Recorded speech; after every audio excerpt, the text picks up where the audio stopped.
nyonso bapakola na elongi te olelaka babuto esilaka te olelaka graisse olelaka po ekauka oloba nzoto na nge kombo endeni. Pourquoi? Parce que ozala na bipakola pakola. Alors lelo na ba élément 5 oyo esala que okoki kopakola ngo na elongi te quelle que soit la situation. Okoki te.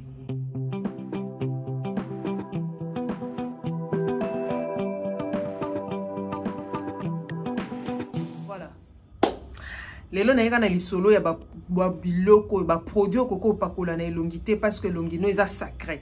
Soko pesika elongino na ba produit wana omi bebisi yo moko.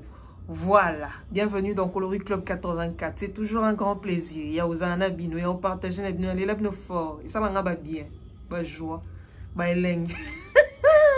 En tout cas, merci et bienvenue. Toujours au naturel. Toko ba bongo elongo na bino naturel petit à petit bon na batan ndenge yak to sala malembe izara bon. Voilà, en tout cas bienvenue encore une fois. Lelo élément liboso na obanda na bebelete na lo bakaka élément ya citron to obanda na citron ezara amoso ke pa ba cliente na nga okuta net moko kuna kuta déjà bongo. Voilà, azui citron abanzo pakola omoni azo pakola na elongi. Obita que citron ezala déjà na acide. Le fait de faire ça au baby sa peau na yo. Oh non, ba ebisenga na zaka peau grasse, na zaka ba bouton, na zaka ba graisse, so na opakwa boy. Yo mo so za ba graisse na ozo citron na osala boy. Allez les matins tala ndenge sala peau na ero osala boy peut-être osala na peau quoi. Osokoli elongi. Okoloba peau na nge komi lisse. Non, et komi lisse te zelango siko lobi nango. Ou bien après une semaine, on a ce qu'on a effet et acide à citron. N'enga effet ça na estomac, n'épée ça la nelongi. Donc arrêtez avec ça. Tika bi pakola pakola. Ce qu'on lingo pakola citron na bien. Loko ils ala acide. Ça là on a système à masque. Dans la masque on a to mélange, on a ba produit belé. Hein? Au sali masque pour appliquer au visage. Là c'est bon, on peut utiliser citron.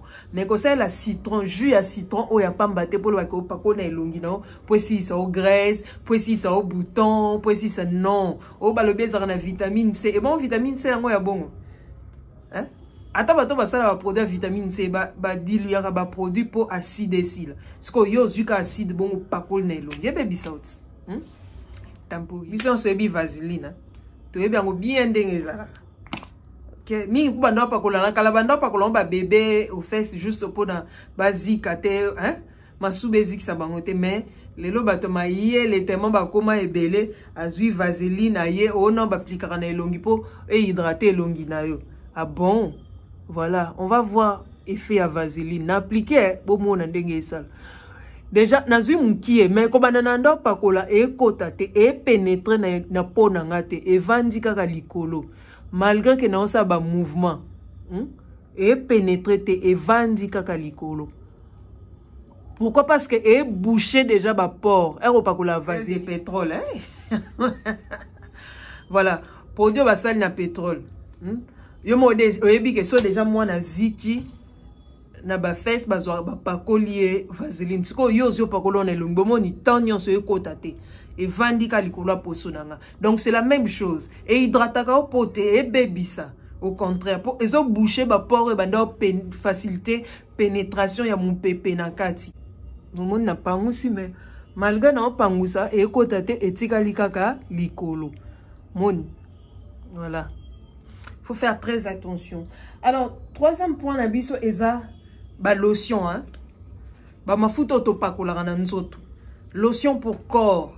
Bah comme bien lotion pour corps, bah l'obité pour visage. Pour ceux qui ont visage, bah comme vraiment face and body. C'est que oh bah tiens bonté, bah comme lotion ya pamba, lotion pour corps, body. Ok. Alors c'est très dangereux. Pour nabiso otozanango ya nzoto, ezande monter na po ya elongi. Malgré que batebe basala erreur non naza peau grasse naza peau sèche naza peau normale non o elongeza elongi ya nzoto peza ya nzoto bomona ateke so ataso ko cha choko omona ateke nzoto ezora temps mais par rapport à elongi eza fragile donc ce qui peau na ya visage peau visage eza sèche cela ne veut pas dire que ton corps aussi eza peau sèche non. Bon, la différence on a dans ça, dans la vidéo, pour comprendre, pour sèche, pour grasse, tout ça. Alors, mafuta elongi, tika ngopo na elongi. Yanzoto, tika ngopo yanzoto. Alors, il faut y balobi que crème hydratante pour le visage. Tika la kana crème hydratante pour le visage. Ateza moukie boye, ils sont $10. C'est pour le visage parce que, bah, ingrédients non, so ba tcha na kata, eza po na elongi. Eza po na nzoto te. Babi hydratante pour le visage. Tu te limites là. Eza po na elongi. Même si c'est 15, même si c'est $20, eza po na elongi. Eza te po na nzoto bandozwa bani no pakola na nzoto. Non, po so nzoto na elongi eza nde morote. Eza te ke po somba mafuta. Oh non, babi mafuta bana. Oui, mafuta bana basala ngo ti na elongi na bango mais yo za mwana te osokoli. Et puis eza à certain âge tu peux pas appliquer. Yo za maman 50 ans, maman 40 ans, 30 ans, ok, par ma fout à moi na 12 ans na elongi. Non, ça marche pas. Parce que pour ya moi na 12 ans na yo ezandere morote. Yo lotion na opone elongi ezali, crème na opone elongi ezali.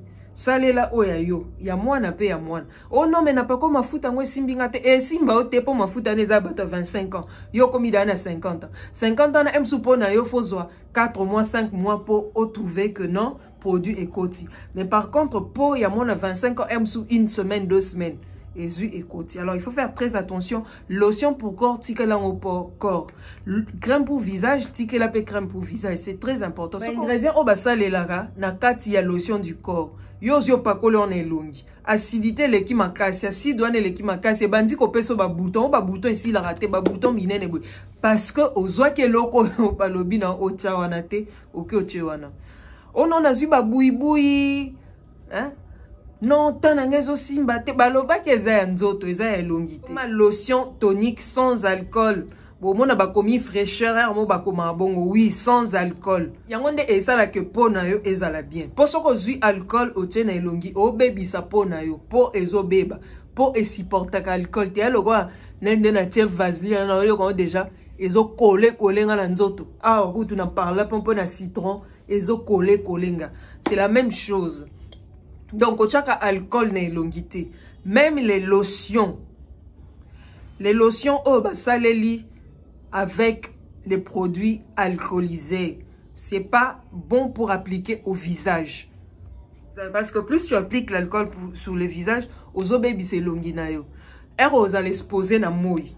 Boumonenge ça là. Après ça, les retours pour. Oh, bah, bouton, oh, bah, ride, oh, bah, cerne, oh, bébé. Tout ça là, c'est parce que zo pakola biloko, yama kasi na elongi. Alors, on va parler du sperme. Parce qu'il y a des gens, ceux qui mutent, ceux qui peuvent bimer la wapi, ceux qui wapi, oh non, il faut appliquer les spermes sur le visage, ça rend la peau lisse. C'est bien. Ça va rendre la peau lisse. Mais au même moment, ça va t'apporter les nécessaires. Quand je parle de nécessaires, les ingrédients qu'il faut pour avoir les boutons et les imperfections en général sur le visage. Imagine-toi aux yeux sperme pona kopakola na elongi. C'est très dangereux. Dangereux pourquoi? Parce que sperme wana o ebité ezana ba infection, ezana nini na kati parce que ba infection comment on appelle ça? Sexuellement transmissible. Imagine-toi ce qu'on est salué na elongi. Par exemple, on a niveau bouton mongo na elongi. On compte les 2 fois. Donc, c'est la même chose. Quand tu prends les spermes, tu appliques sur le visage. Yomoro zélé las que aux conséquences. Ba maladie infectieuse, le fait d'appliquer sur ton visage. Et baby, ça opo, par malchance, au ko bébé misu. Oh baby, ça pona yo. On vend dans des générations en générations. Au ça là bas produit nion sur traitement dengue et si la raté. Pourquoi? Parce que tu as gâté ta peau. Nabi pakola. Alors arrêtons avec ça. Surtout na Kinshasa ezaka bongo. So ba yoki kaka attendez dans ça la boy. Oh pakola kininyo et ça là qui est bien. Yé pas kazu ache. Hey. Mutuna mutana peau na e. C'est pas que parce qu'on a tela qui yo pas tela niet. Et même là ba dégâts. Voilà. Tout ce qui a les lois, en tout cas, dans le lab fort, bobo santé qu'on s'abonne. Moi, retour pé n'a pas produit arabien. En tout cas, merci Nabino, merci la communauté Nyonso et autres continuer qu'on s'agrandir dans les labino fort.